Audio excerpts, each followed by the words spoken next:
আসসালামু আলাইকুম। লোডিং হচ্ছে ১ নং গাঁথনির ইট ঢাকার উদ্দেশ্যে। ২টি গাড়ি, ৬,০০০ পিসের ২টি গাড়ি, টোটাল ১২,০০০ পিস ১ নং গাঁথনির ইট। ২০২৪-২৫ মৌসুমের ১ নং গাঁথনির ইট, নতুন ইট।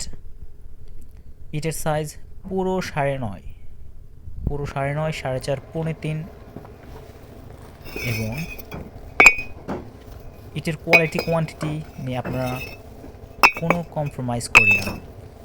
সুতরাং যারা নিতে চান তারা আমাদের সাথে সরাসরি যোগাযোগ করতে পারেন, উপরে নাম্বার দেওয়া রয়েছে।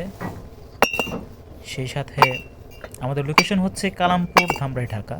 আপনারা জানেন কালামপুর, ধামরাই সবচাইতে উৎকৃষ্ট মানের মাটি ও কয়লা ব্যবহারের মাধ্যমে ইট প্রস্তুত করে থাকে। ধামরাইয়ের মাটি অত্যন্ত উপযুক্ত ইট প্রস্তুতের জন্য। সুতরাং যারা অ্যাকুরেট সাইজ, অ্যাকুরেট কালারের ইট খুঁজছেন ন্যায্য মূল্যে, তারা আমাদের এই ইটটি চুজ করতে পারেন। তো পরবর্তী আপডেট পেতে আমাদের পেজটি ফলো করে রাখবেন এবং ইউটিউব চ্যানেলটি সাবস্ক্রাইব করে রাখবেন।